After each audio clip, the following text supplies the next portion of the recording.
아멘. 네, 히브리서 6번째 시간이고요. 제목은 인자의 은밀한 사랑이란 제목입니다. 히브리서 2장 11절에서 18절까지 말씀 보겠습니다. 히브리서 2장 11절에서 18절까지 같이 읽을게요. 거룩하게 하시는 이와 거룩하게 함을 입은 자들이 다 한 근원에서 난지라. 그러므로 형제라 부르시기를 부끄러워하지 아니하시고 이르시되 내가 주의 이름을 내 형제들에게 선포하고 내가 주를 교회 중에서 찬송하리라 하셨으며 또다시 내가 그를 의지하리라 하시고 또다시 볼지어다 나와 빛 하나님께서 내게 주신 자녀라 하셨으니 자녀들은 혈과 육에 속하였음에 그도 또한 같은 모양으로 혈과 육을 함께 지니심은 죽음을 통하여 죽음의 세력을 잡은 자 곧 마귀를 멸하시며 또 죽기를 무서워함으로 한평생 매여 종 노릇하는 모든 자들을 놓아주려 하심이니 이는 확실히 천사들을 붙들어 주려 하심이 아니요 오직 아브라함의 자손을 붙들어 주려 하심이라. 그러므로 그가 범사에 형제들과 같이 되심이 마땅하도다.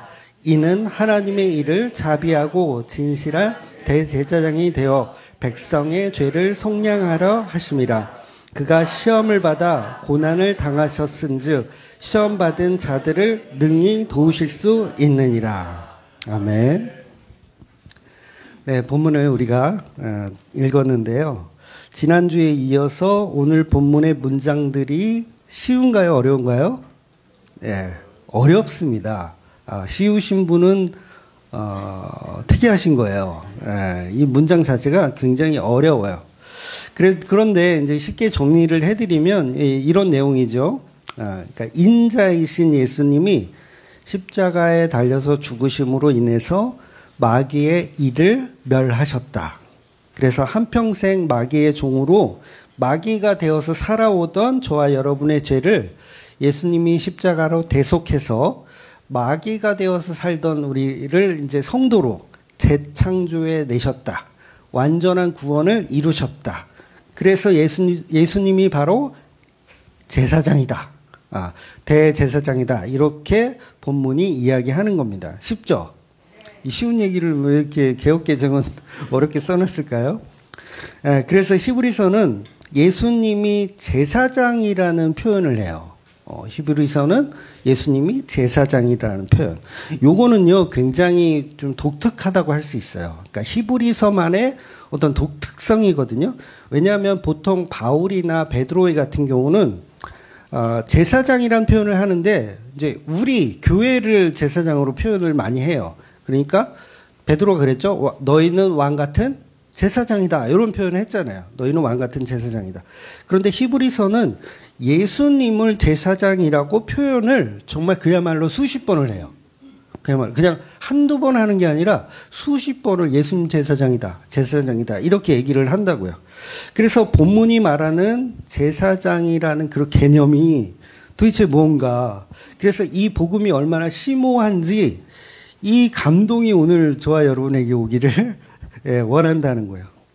그래서 본문이 말하는 제사장이란 의미는 뭐냐면 이게 중보자적 의미가 있어요. 중보자적 의미.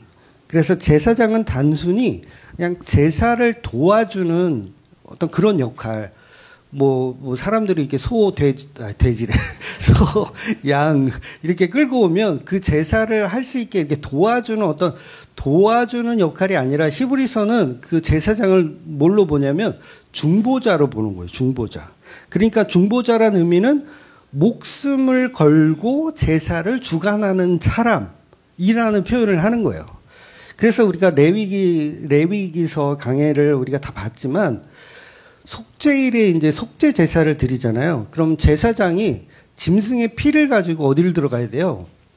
지성소 안으로 들어가야 돼요. 피를 가지고 지성소 안에 들어가서 거기 지성소는 뭐예요? 하나님의 임재가 있는 곳이에요. 그래서 거기 가서 피를 뿌려야 돼요.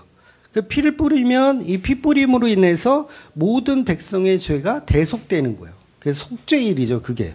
그래서 만약에 그 피에 만약에 문제가 생겼어. 피를 이렇게 뿌려야 되는데 그 피해가 문제가 있거나 아니면 제사를 받으신 하나님이 제사를 안 받으셔. 그 피를 안 받으셔. 그러면 어떻게 돼요? 누가 죽어요? 제사장이 죽는 거예요. 그 지성소로 들어왔던 제사장. 물론 성경에 보면 속죄일에 제사장이 지성소에 이게 제사 피 뿌리러 들어왔다가 죽었다라는 경우는 없어요. 성경에는 이제 그런 경우를 언급하진 않아요. 나오진 않아요. 다만 이제 우리가 봤던 나답과 아비후가 다른 불을 들여가지고 이제 죽는 경우는 있었죠. 다른 불을 들여서. 그런데 요거는 속죄일에 피를 갖고 들어가서 죽은 경우는 아니에요. 좀 다른 경우죠. 그래서 어떤 목사님들은 이제 지성소 안에 그 대제사장이 들어갈 때는 이제 방울을 달고 들어간다. 그래서 끈을 이렇게 발에다 묶고 방울을 달고 끈을 묶고 들어갔다가 지성소에 들어갔다가 잘못되면 어떻게 해? 죽으면 방울 소리가 안 난다. 그럼 어떻게 했다?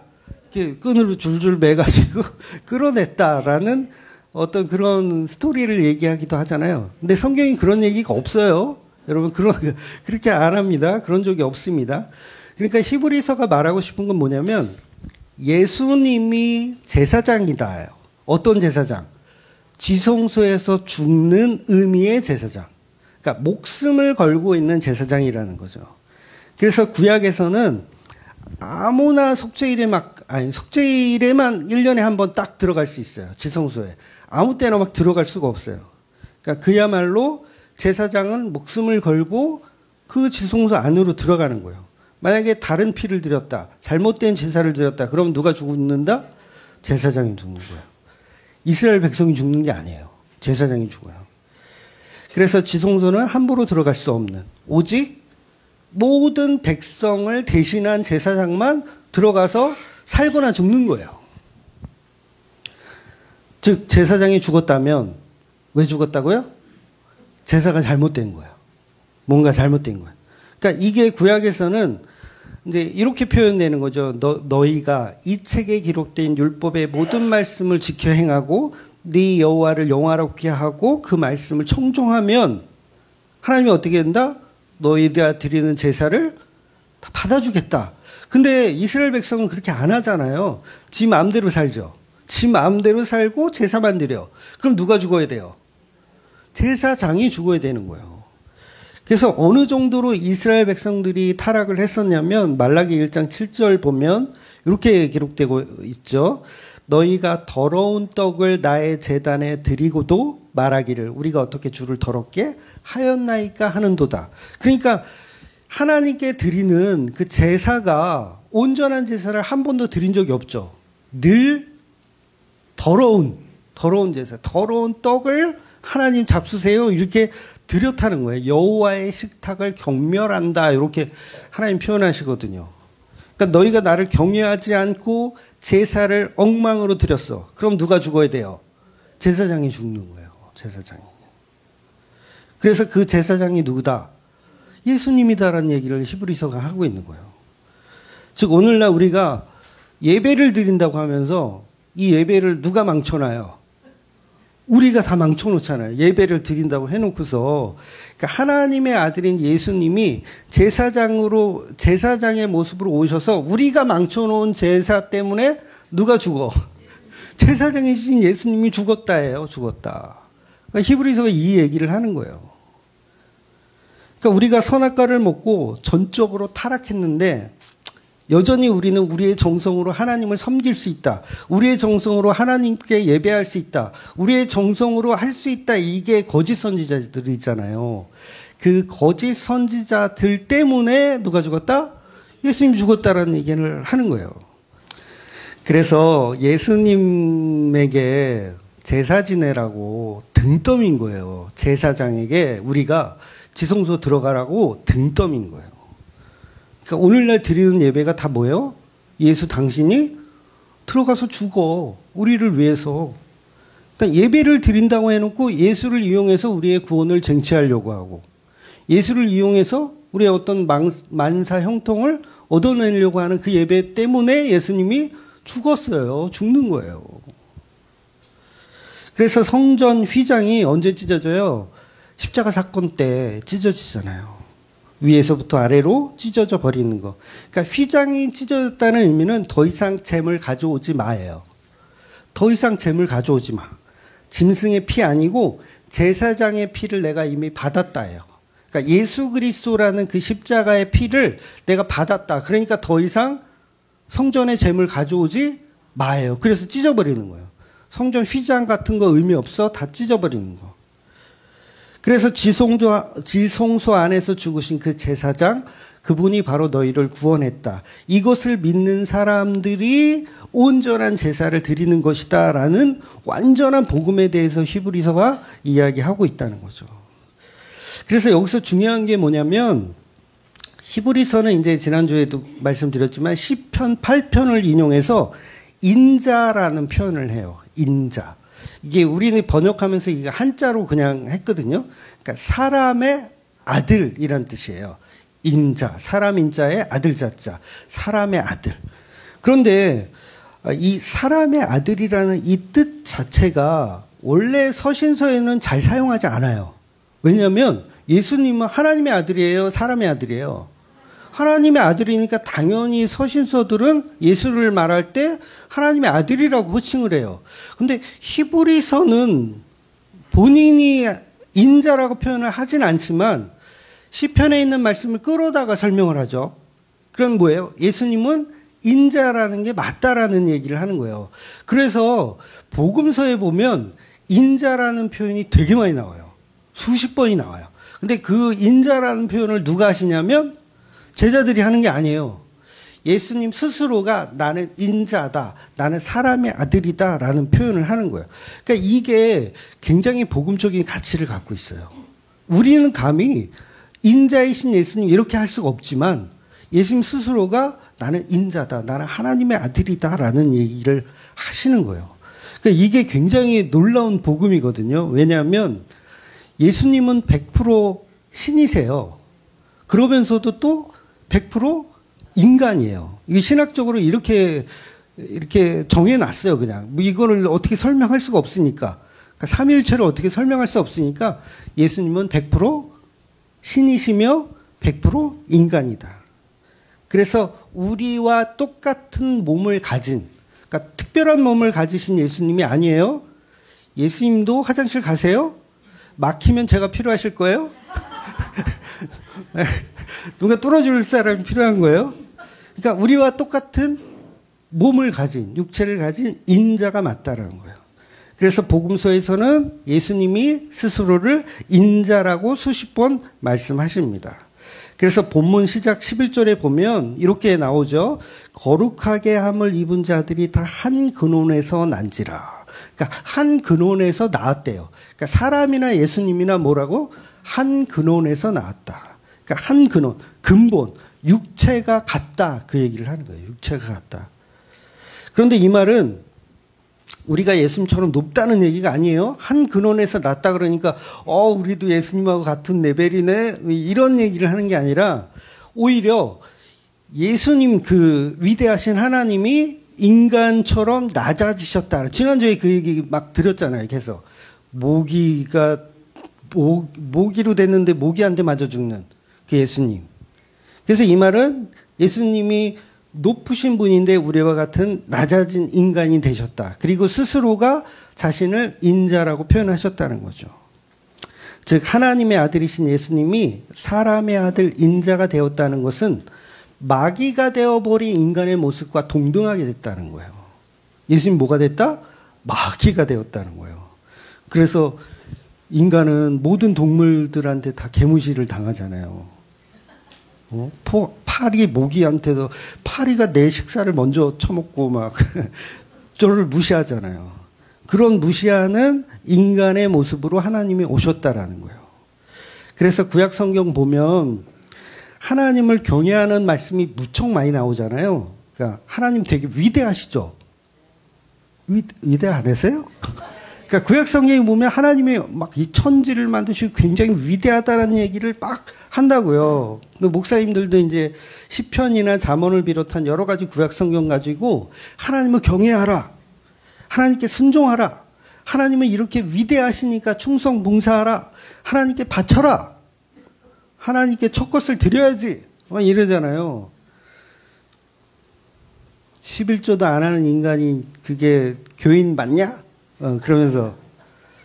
그러니까 구약 성경은 전부 그런 얘기니까 구약 성경 가지고 충성 봉사를 강요하는 도구로 삼는데 사실상 그런 얘기가 아니에요. 구약에서 하나님을 계속 높이는 이유는 뭐냐면 하나님을 높이면 높일수록 예수님의 낮아짐은 위대하기 때문에 그래요.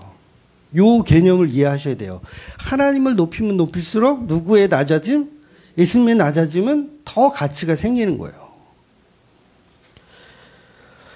그래서 여러분 구약 성경을 복음으로 이해한다면 이런 앞서 말한 그런 헛소리가 아니라 너네는 50평에 벤츠 끌고 다니는데 교회는 30평 상가 이게 말이 되냐? 이런 얘기를 선언하는 게 아니라 구약의 하나님의 위대하심은 신약의 예수님이 얼마나 낮아지셨나를 표현하는 거. 그러니까 우리의 머리털까지 세시는 그 하나님이 미천한 인간의 모습으로 내려왔다는 거. 그래서 하나님의 그 낮아지심이 얼마나 위대한가. 그래서 그 낮아짐은 나사렛 예수라고 하는 시골 촌뜨기로 오시더라는 거예요. 그러니까 우리가 구약 성경을 보면서 위대하셔, 대단해 막 이렇게 끝나는 게 아니라 그렇게 대단하신 분이 어떻게 나사렛 예수로 오실 수 있는가를 봐야 된다는 거죠. 그래서 신구약은 시소와 같아요. 시소놀이 아시죠? 시소놀이. 그러니까 하나님이 높으면 높을수록 예수님은 낮아지시는 거. 그러니까 죄가 깊은 곳에 은혜가 많은 거. 시소잖아요. 시소. 죄가 깊을수록 은혜가 올라가는 거. 하나님이 위대함에 한할수록 예수님의 낮아지심은 더 깊어지는 것. 그러니까 구약 성경을 우리가 어떻게 봐야 돼요? 하나님이 이만큼 높으신데 어떻게 이렇게 낮아질 수가 있을까라는 것을 봐야 된다는 거죠. 그래서 십자가는 하나님이신 성자가 하나님의 육체로 십자가에 죽는 것이 아니고 하나님이신 성자가 인간의 육체로 죽는 걸 얘기하는 거예요. 즉 하나님의 아들이 아닌 사람의 아들인 인자로 죽는 겁니다. 신부는 100% 하나님이 맞아요. 100% 하나님이 맞지만 그 육체는 100% 사람이에요.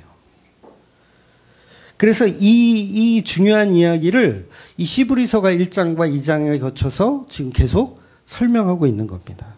여러분 이 차이가 그 당시에 초대교회에서는 왜 중요했냐면 영지주의 이단이라는 사람들이 막 판을 치고 있던 때였어요. 영지주의. 그러니까 하나님은 하나님의 육체로 죽었다 이거죠. 그러니까 마치 천사 같은 어떤 그런 육체로 죽었다라고 주장하는 사람들이 영지주의 이단이었어요. 그러니까 우리와 같은 육체가 아니었다. 예수님은 처음부터 천사와 같은 존재였기 때문에 죽었다 살아나는 거는 사실 일도 아니었다라고 주장하는 거죠. 그러니까 예수님이 하나님인데 어떻게 인간의 모습을 입을 수 있느냐. 그건 말이 되지 않는다라고 하는 거죠. 그러니까 너무 간 거예요. 너무 갔어. 그래서 이런 초대교회에서 이런 영지주의 이단들은 굉장히 골칫거리였어요. 굉장히 골칫거리였고 그리스 철학에서 갖고 온 사상들을 그대로 기독교에 접목하려고 했던 거예요.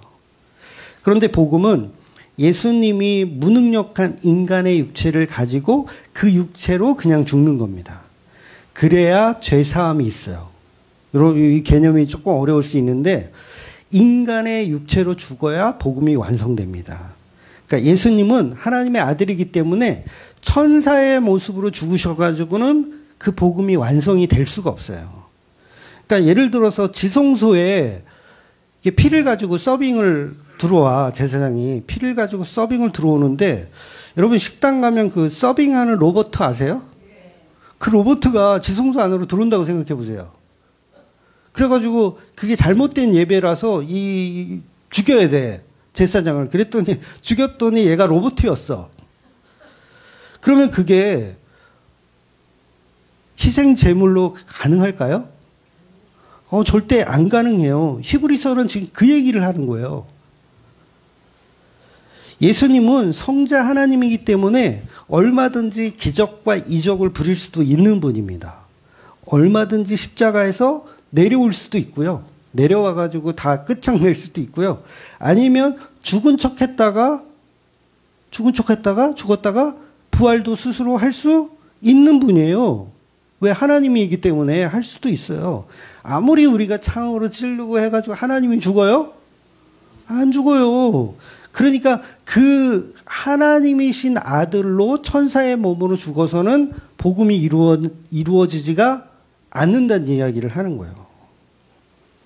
여러분, 천사하고 사탄 마귀는요, 복음의 비밀을 아는 수준이 거의 비슷합니다. 그래서 천사가 모른다면 마귀도 당연히 몰라요.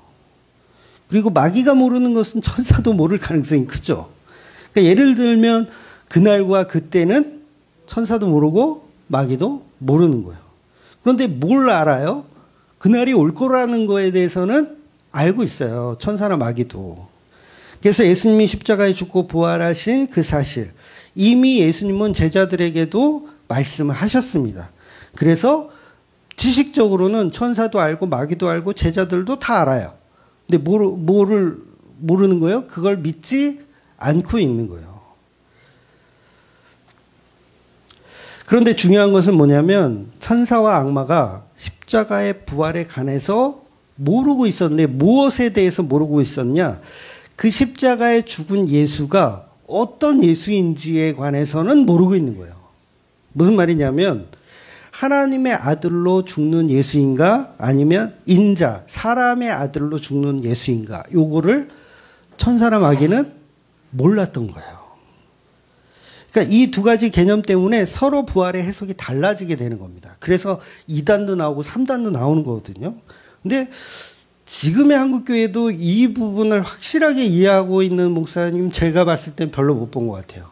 그러니까 본인이 알고 있는 게 과연 진짜 이게 복음주의적 믿음인지 정확히 사실은 좀 제가 봤을 때 판단이 어려울 경우가 좀 많아요. 여러분은 어떻게 생각하세요? 예수님이 십자가에 죽었어. 그게 하나님의 아들로서의 죽음인지 아니면 인자로서의 죽음인지 반드시 후자여야 된다는 거예요. 하나님의 아들이 아니라 사람으로 죽으셨다라는 거예요. 사람으로. 그러니까 히브리서가 그 얘기하는 거예요. 이게 굉장히 중요하기 때문에 사람으로 죽으신 거다. 그래서 예수님이 십자가에서 죽으시고 부활하셨는데 그 부활도 하나님의 아들로 부활한 게 아니에요. 완전한 사람으로 죽으심인 거예요. 그래서 하나님의 아들로 스스로 부활하면 이게 영지주의 사상이 되는 거예요. 예수님이 하나님이니까 아무리 죽여봐야 벌하실 거 아니에요. 그러면 이걸 마귀가 보면 이거 인정해요, 안 해요? 인정 안 해요. 이게 왜 대속이냐? 이렇게 따지는 거예요. 아니, 서빙 보는데 기계가 들어와서 서빙을 본 게 이게 왜 대속이냐라고 마귀는 참소를 한다고요. 참소. 그래서 본문이 말하고 싶은 것은 당연히 인자로서의 죽으신 예수님이다라는 걸 서론으로 얘기를 하고 있는 거예요. 마가복음 8장 31절 보면 이렇게 나와 있습니다. 인자가 많은 고난을 받고 장로들과 대제사장들과 서기관들에게 버림받아 죽음을 당하고 사흘 만에 살아나야 할 것을 비로소 그들에게 가르치시되라고 예수님이 다 오픈했어요. 인자로 죽는 예수, 인자로 죽는 예수 다 오픈했어요. 그리고 사흘 만에 부활하는 것도 다 오픈했어요. 그래서 십자가에 처음 예언하실 때도 반드시 인자라는 표현을 하셨다라는 거예요. 누구로 죽는다? 내가 사람의 아들로 죽는다. 하나님의 아들로 죽는 게 아니라 사람의 아들로 죽는다. 그런데 제자들은 이걸 다 지식으로만 당연히 복음이 무슨 얘기인지 이해를 못하고 있는 상황인 거죠. 즉 인자, 사람의 아들로 죽으시고 부활하시는 예수. 그러니 하나님의 아들이 아니기 때문에 인자이기 때문에 예수님은 하나님으로부터 철저하게 버림을 받는 거예요. 인자라는 개념은 뭐예요? 철저하게 버림받는 사람이란 뜻이에요. 버림받는. 그래서 예수님 십자가에서 엘리 엘리 라마 사박다니 이렇게 말씀하시잖아요. 하나님 하나님 어찌하여 나를 버리신나이까. 이게 뭐예요? 인자로 죽는 거예요. 하나님의 아들이 아니라 인자로. 즉 사탄과 마귀가 뭐를 몰랐냐면 하나님의 아들로 죽었다가 살아날 것이라는 건 지식적으로 알아요. 근데 인자로 죽는 예수에 대해서는 미처 몰랐던 거예요. 마귀가. 그래서 이것이 사탄이 뒤통수를 세게 맞은 거예요. 사탄이 뒤통수 세게 맞은 거예요. 아 이거 몰랐네. 아 뚝배기 날아가는 거죠. 네. 뚝배기라는 표현 지난주에 했는데 무슨 뜻인지 아세요? 신조어인데 머리란 뜻이에요. 원시복음 보면 뱀의 대가리가 박살난다고 하잖아요. 뱀의 대가리. 대가리나 뚝배기나 뭐. 그래서 여기서 아담의 후손이 뱀의 머리를 박살내는 거예요? 아니면 여자의 후손이 뱀의 머리를 박살내는 거예요? 여자의 후손이란 말이에요. 여자의 후손. 왜 창세기에서부터 이렇게 표현을 하냐면 뚝배기를 박살내는 존재는 하나님의 아들이 아니라 여자의 인자가 사단의 머리를 박살내는 거예요. 그래야 자격이 있어요. 무슨 자격? 대속의 자격이 사람이어야 되는 거예요. 그래서 예수님은 아담의 후손으로 오시지만 그 신분만 그렇게 가지시고 실제로는 요셉과 피 한 방울도 안 섞였죠. 동정녀 마리아에게 나오시는 거예요. 족보상으로 그렇게 되어 있지만 실제로는 하나님의 아들이지만 인자예요. 이건 어렵지 않죠?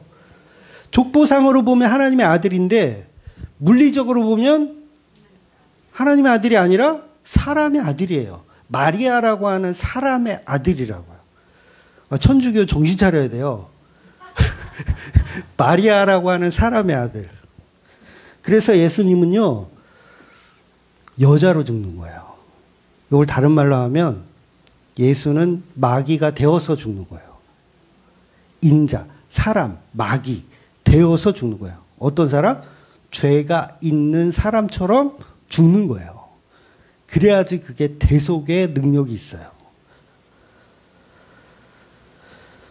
그래서 십자가에 여자인 저와 여러분을 끌어안고 연합. 이게 연합이잖아요. 예수님은 남자인데 우리와 연합됐어. 그러니까 우리가 연합됐으니까 예수님도 뭐가 된 거예요? 여자가 된 거예요. 예수님도 마귀가 된 거예요. 뱀이 된 거예요. 그래서 십자가에 달려서 죽어야 그게 대속의 효력이 발생되는 거예요. 그래서 실제로 사람들은 예수님을 뭐라고 불렀냐면 바알세불이라고 불렀어요. 귀신이다. 귀신 중에도 최고 왕귀신이다. 여러분 내가 살인자인데 제가 살인을 했어요. 살인자예요. 근데 누가 내 대신 사형을 당해주겠대. 그럼 여러분이 재판부라면 대신 뭐 죽어줄 거야? 그래 얘 풀어주고 대신 죽어. 이렇게 하겠어요 여러분이라면? 이거 말이 안 돼요. 말이 안 돼요. 그러니까 이 설명이 지금 우리는 그동안 이제 보통 기독교들은 그냥 예수님 대신 와서 이거 죽었다. 끝. 토달지 마.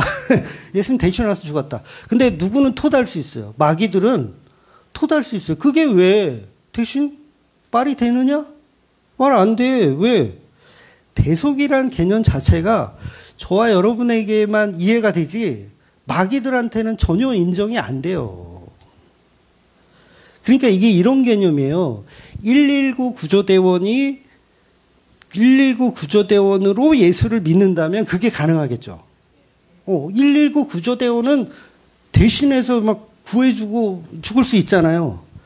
근데 예수님은 그런 게 아니라 인간이 되어서 죽는 거예요. 살인자가 되어서 죽는다고요. 살인자를 대신 죽어주는 예수님이 아니라 본인이 살인자가 되어서 죽으시는 예수. 이 쉬운 얘기를 내가 너무 어렵게 지금 설명하고 있는 것 같아. 즉 예수님이 인자라는 표현, 인간이 된다라는 말은 아무것도 할 수 없는 무능력한 인간의 모습으로 겉옷은 물론이요 속옷까지 다 빼앗기는 강도 만난 자의 모습으로 죽는 예수를 성경은 계속 표현하고 있다는 거예요. 십자가에서 예수님은 얼마든지 미가엘을 불러서, 미가엘 천사 아시죠? 싸움 잘해요, 미가엘은. 천사를 불러서, 야, 미가엘, 너 좀 내려와야겠다. 그래 놓고 그냥 막 조롱하던 사람들 다 기싸대기를 날리고, 얼마든지 그렇게 할 수도 있는데, 예수님은 하나님의 아들이 아니라 인자로 죽는 거기 때문에 완전히 무능력한 버러지처럼 십자가에 매달려 죽는 거예요. 여러분, 왜 이 얘기를 히브리서는 이렇게 중요하게 언급을 하고 있냐면 예수님은 철저하게 사람의 아들로 죽어야 제물이기 때문에 그래요. 제물이 돼야 하기 때문에. 그래야 대속이 됩니다. 그래서 이거 하나님의 공의라고 하는 거예요. 생각해 보세요. 사탄이 인간을 죄에 빠뜨려서 선악과를 먹게 해서 같이 지옥 가게 됐어요. 근데 하나님의 아들이 어느 날 나타나서 십자가를 대신 졌대. 그러니까 너네들은 얘네들은 내가 천국 보낼 테니까 너네들은 찍소리 말래. 그러면 우리 마귀 입장에서는, 사탄들 입장에서는, 아니 그러면 우리도 구원되어야 되는 거 아니에요? 그렇잖아. 하나님 아들이 죄인을 위해서 죽었다면 우리 사탄 마귀들도 그 십자가로 인해서 우리도 구원해줘야 되는 거 아니에요? 이렇게 참소할 수 있잖아요. 그래서 사람이 죄를 지었으면 사람이 책임져야 된다라는 거예요. 이게 사탄의 논리예요. 사람이 죄를 지었으면 누가? 사람이 죽어야 된다. 하나님의 아들이 대신 죽으면 그런 논리가 어디 있냐. 그러면 우리도 천국 보내줘라. 그래서 구약에서는요, 짐승의 피로 제사를 드리잖아요. 그러면 백성들이 막 소와 양을 가지고 막 제사 드리고, 우리 속죄 받았다 막 좋아하잖아요. 이스라엘 백성들이. 이게 하나님의 법이다 이러면서. 근데 사탄 마귀가 보면요, 그거 비웃습니다. 비웃어요. 야, 무슨 짐승의 피를 가지고 저 인간들이 죄가 사해지냐? 아이고, 말도 안 돼. 아유, 하나님 웃기시지도 않아요. 응? 그걸 율법이라고 주시고, 번제니, 소제니, 화목제니, 아무리 드려봐요. 그게 무슨 구원의 효력이 있어요. 라고 사탄들은 계속 참소한다고요. 근데 이 말이 틀린 말이 아니에요. 사탄의 말이 맞아요. 틀린 게 아니에요.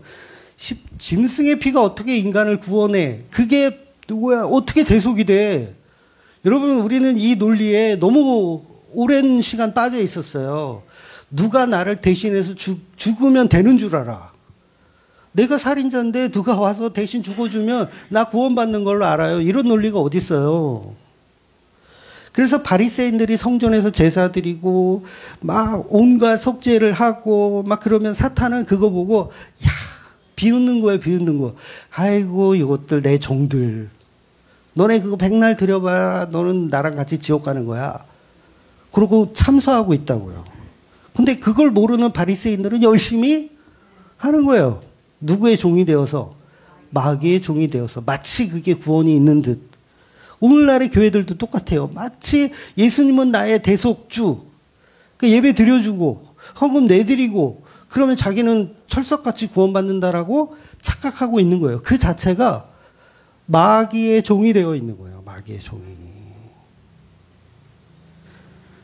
그러니 하나님의 아들이 사람을 대신해서 십자가에 죽는다 해서 마귀들이 인정하지 않습니다. 이걸 해결하려면 반드시 사람이 죽어야 돼요. 왜? 죄는 사람이 지었으니까 사람이 죽어야 돼요. 그래서 마귀들은 100번이고 1000번이고 예수님이 오셔서 하나님의 아들이 오셔서 십자가에 100번이고 1000번이고 죽어봐라. 그게 대속이 되냐. 요거예요.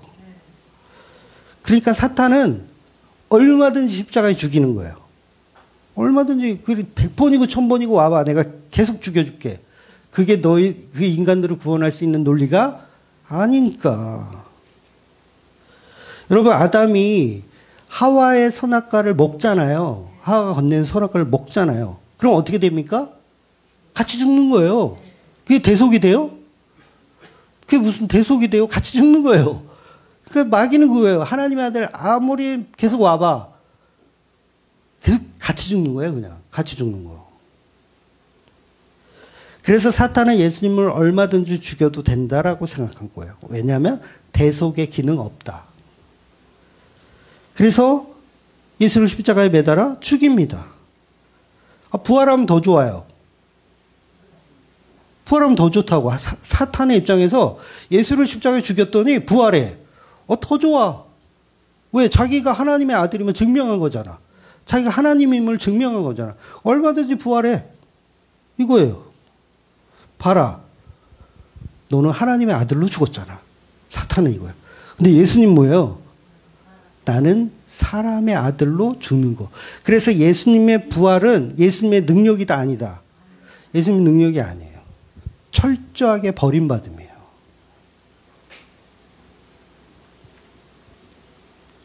그래서 사탄과 마귀는 바리새인들과 제사장과 서기관들과 합하여 한편이 되어 하나님의 아들을 십자가에 죽였는데, 글쎄 여기서 반전이 일어나는 거예요.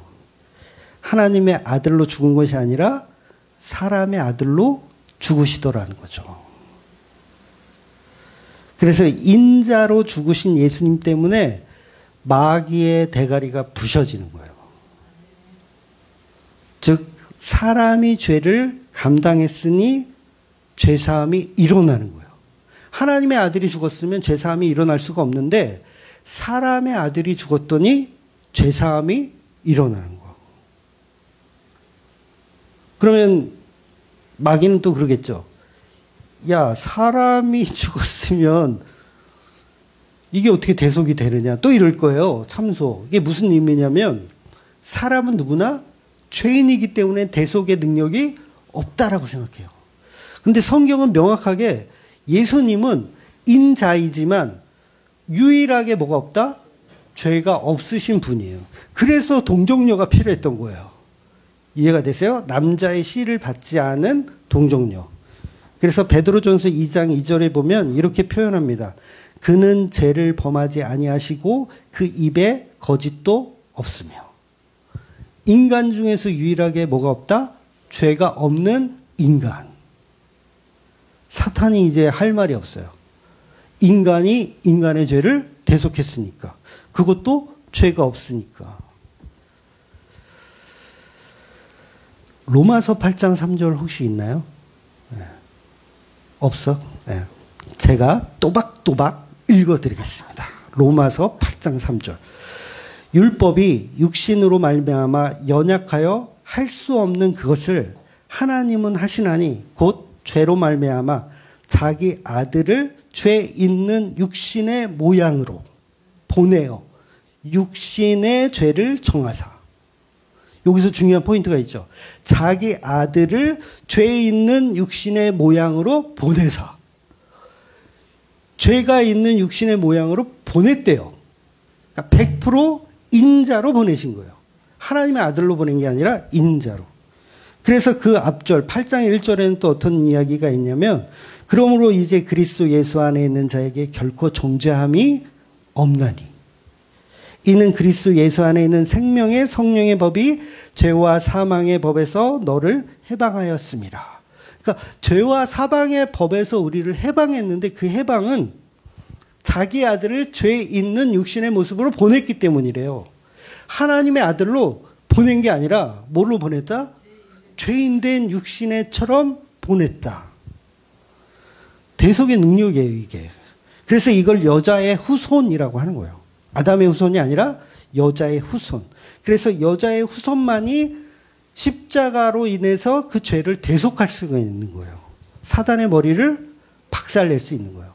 하나님의 아들은 사단의 머리를 박살낼 수가 없어요. 그럴 자격이 없어요. 즉 사탄의 의미는 죄를 계속 참소하는 자잖아요. 좋게 얘기하면 검사예요. 네, 사단은 검사입니다. 검사. 뭐야? 죄를 계속 묻는 사람. 그런데 죄를 물어야 돼. 사람이 선악과 먹고 죄인 됐어. 그러면 죄를 물어야 되잖아요. 근데 이 죄를 물을 대상이 죽어버렸네? 죽어버렸어요. 사람이 십자가에서 모든 교회를 끌어안고 십자가에서 죽어버렸어. 그럼 사단, 이 검사는 어떻게 해야 돼요? 사건 종결. 사건 종결. 이래서 이게 대속인 거예요. 하나님의 아들이 와가지고 사람들을 데리고 어디로 도망갔어. 사건 종결돼야 안 돼요. 끝까지 쫓아가요. 사탄은 끝까지 쫓아가요. 왜 죄인을 숨겨줬냐? 하나님의 아들이 와가지고 죽는 척 하면서 막 이렇게 부활한 척 하면서 왜 사람들을 다 끌어갔느냐? 사건 종결이 안 돼요. 그런데 사람이 죽어버리면 사건은 종결되는 거예요. 그래서 인자가 죽는 그 십자가 안에서 생명의 성령의 법이 죄와 사망의 법에서 해방이 되었다라고 로마서는 기록하는 거죠. 그래서 본문 14절을 보면 이렇게 표현하고 있어요. 오늘 읽은 본문 14절 보면 자녀들은 혈과 육에 속하였음에 그도 또한 같은 모양으로 혈과 육을 함께 지니심은 죽음을 통하여 죽음의 세력을 잡은 자 곧 마귀를 멸하시며 혈과 육에 속하였는 우리와 똑같은 모양으로 혈과 육을 가진 인자가 죽음으로 인해서 죽음의 세력을 더 이상 참소하지 못하도록 검사가 직장을 잃었어요. 사탄 마귀가 직장을 잃었다고요. 이해가 되세요? 요거를 대가리가 부서졌다라고 하는 거예요. 교회는 죄가 있는 사람들인데 예수님이 죄가 있는 그 사람의 혈과 육을 똑같이 오셔서 우리와 똑같은 모습으로 그 죄를 짊어지고 십자가에서 죽었다라는 거예요. 그런데 오늘날도 영지주의적 이단 사상을 가지면 이 히브리서가 이야기하는 말씀을 이해하지 못합니다. 여러분 재물을 태우고 있다고 치자고요. 태우고 있어요. 재물을. 소를 태우고 있어. 소 태우려면 얼마나 오래 걸릴까요? 한 반나절 걸리지 않을까요? 그때 화력이 이렇게 좋진 않았을 거 아니에요. 근데 소가 한 시간 타다가 걸어 나와 막. 걸어 나와 이렇게. 부활했대 자기. 온전한 제사가 이루어질까요? 아니에요. 부활이 없어야 돼요. 온전한 제사가 이루어지려면 부활이 없어야 된다고요. 근데 우리 한국교회는 너무 부활. 그게 잘못된 개념인지도 모르고 히브리서를 안 읽으셨는지 계속 부활. 그래서 제가 전에도 계속 말씀드렸지만 부활은 십자가 속의 부활이에요. 십자가가 없는 부활? 그 의미가 없는 거예요. 그래서 예수님의 부활은 절대로 사망 권세를 이기고 스스로 부활하신 부활이 아닙니다. 성경 어디에도 그런 얘기가 없어요. 예수님이 하나님의 아들이기 때문에 스스로 사망 권세를 이기고 부활하셨다라는 얘기가 성경에 없다고요. 거짓말하는 게 아니에요, 제가. 성경에 없어요. 그럼 어떤 얘기는 있냐? 하나님이 하나님이 부활하게 했다라는 표현은 있어요. 예수님이 죽었다가 스스로 부활하시면요, 죄물의 효력이 없는 거예요. 아니, 죄물 드리는데 소가 1시간 타다가 겨우 나와. 자기 부활했다면서. 그러니까 말이 안 되는 거예요. 십자가에서 예수님이, 나 죽기 싫어. 내려와가지고, 미가엘하고 막 다니면서 다 해. 그럼 돼요, 안 돼요? 안 돼요. 그 속에 능력이 없는 거예요. 근데 사탄이 생각한 건 그런 시나리오였어요.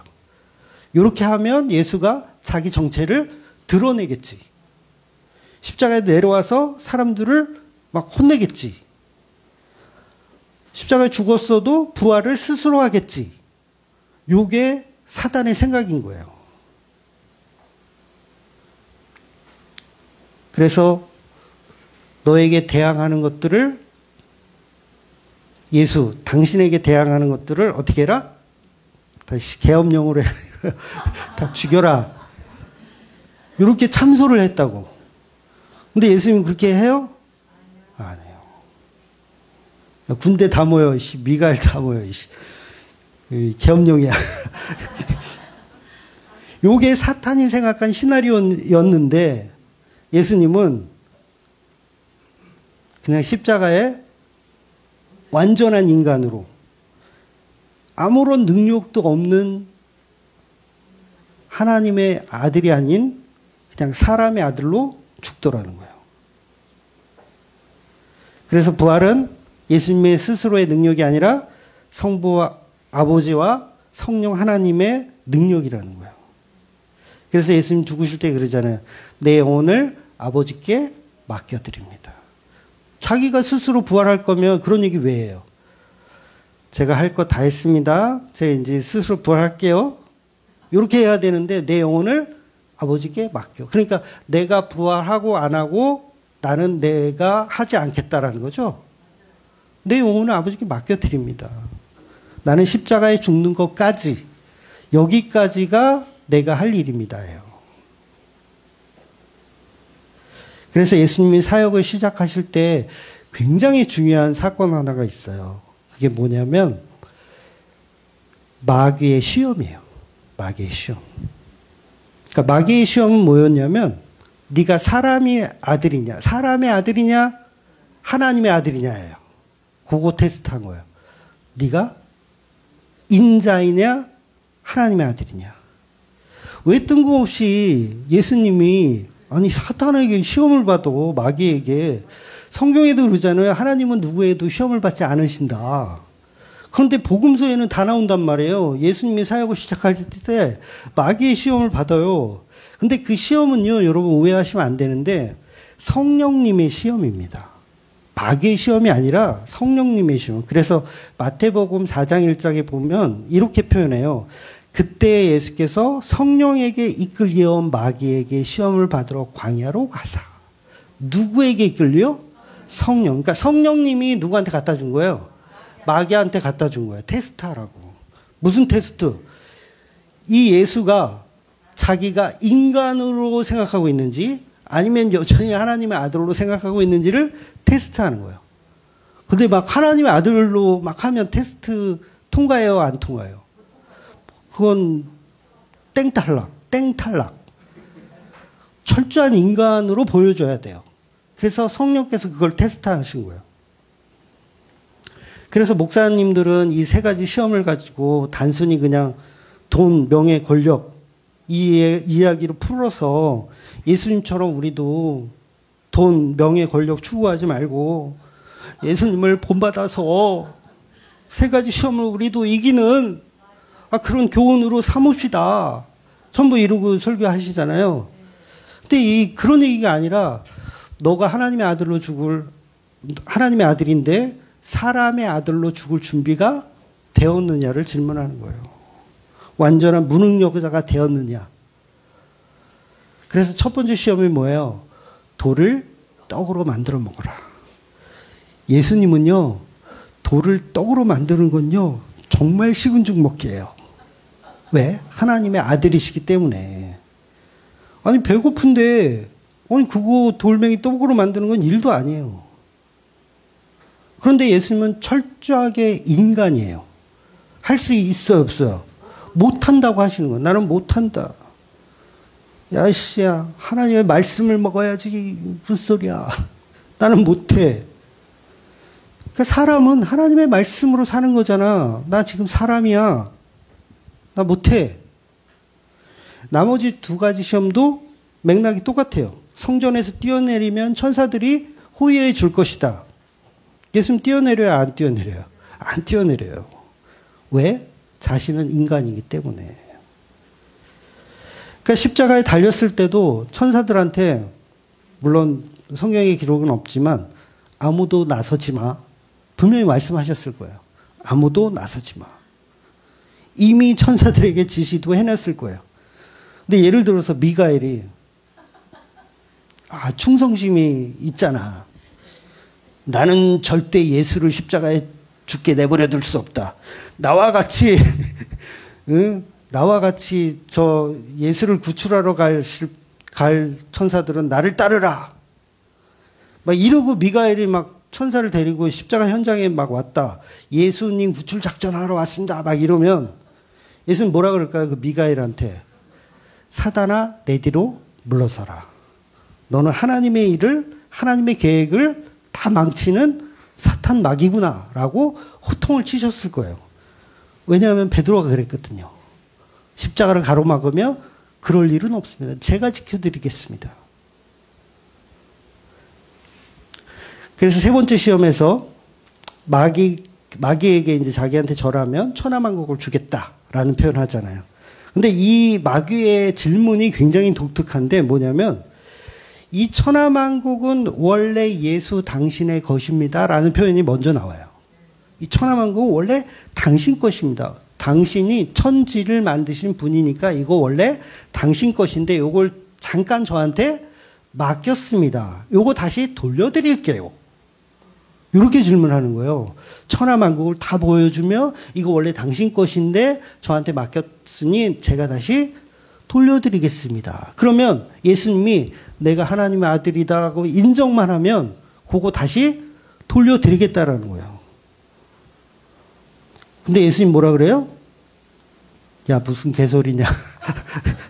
나는 하나님께만 경배하는 하나님께만 영광 돌려야 하는 존재이다 라고 표현하는 거야. 그러니까 철저히 사람 동등됨을 취하지 않으시고 인자가 돼서 인자는 하나님께 경배하는 존재야 라고 이야기하더라는 거예요.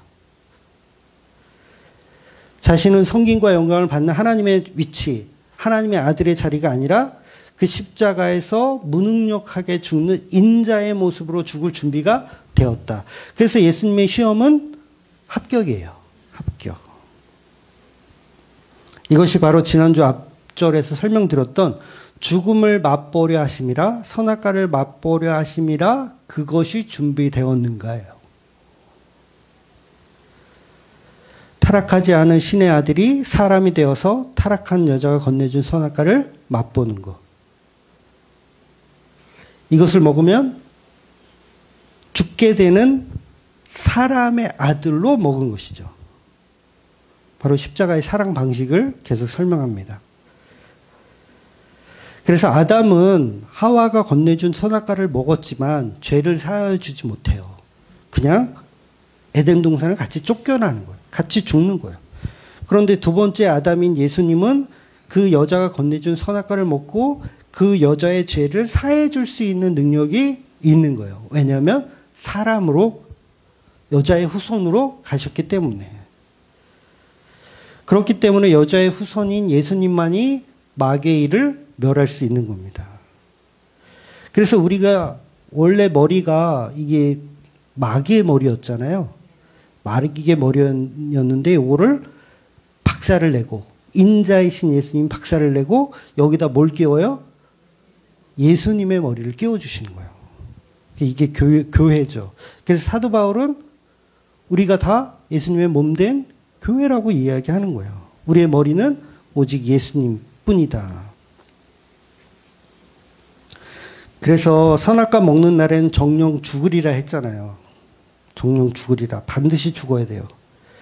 근데 하나님의 아들이 죽어서는 안 돼요. 죽어야 할 그 대상, 인간이 죽어야 돼요. 그래서 본문을 한 번 더 읽어보겠습니다. 17절, 18절을 같이 읽어볼게요. 그러므로 그가 범사의 형제들과 같이 되심이 마땅하도다. 이는 하나님의 일에 자비하고 신실한 대제사장이 되어 백성의 죄를 속량하려 하심이라. 그가 시험을 받아 고난을 당하셨은즉 시험받은 자들을 능히 도우실 수 있느니라. 아멘. 능히 도우실 수 있느니라. 자격이 인자이기 때문에 자격이 주어졌다라는 이야기를 하는 거죠. 어차피 오후 예배도 없는데 조금만 더 할게요. 네, 오후 예배도 없는데 뭐 힘드신 거 알아요. 네, 저도 거기 오랫동안 앉아 있어 봐서 아는데요. 네, 힘드신 거 알아요. 그러니까 예수님은 우리와 같은 사람으로 죽으시고 부활하지 않으면 우리를 도우실 수가 없어요. 하나님은 우리를 도우실 수 없습니다. 높은 보좌에서 우리를 도우실 수가 없어요. 하나님인데 높은 보좌에서 쟤네들 선악과 먹은 거 취소 태태태 이러면 된다고요? 안 돼요. 이게 하나님의 공의예요. 분명히 먹었으면 죄의 값을 치러야 정령 죽으리라에 그 죽음이 있어야 돼요. 누가 죽을 거냐요. 사람이 죽어야죠. 당연히 처먹은 놈이 죽어야죠. 그래서 예수님이 처먹은 자가 되어서 죽으신 거예요. 그렇게 하지 않으면요, 사단은 계속 시위합니다. 말이 되냐? 그 보좌에 앉아가지고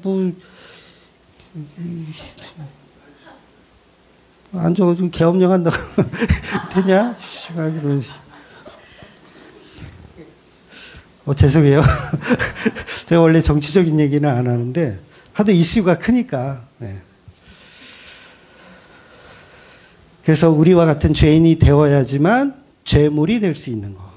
그래서 그 십자가만이 죄와 의와 심판을 이루시는 하나님의 공의적인 복음이 된다는 거죠. 그래서 예수님이 이 세상에 유일한 죄가 없으신 인간. 그래서 육체는 우리와 인간이 동일하지만 그분의 본질은 하나님의 아들. 그래서 그 예수님이 자기 생명을 완전히 버리는 사랑을 하신 거예요.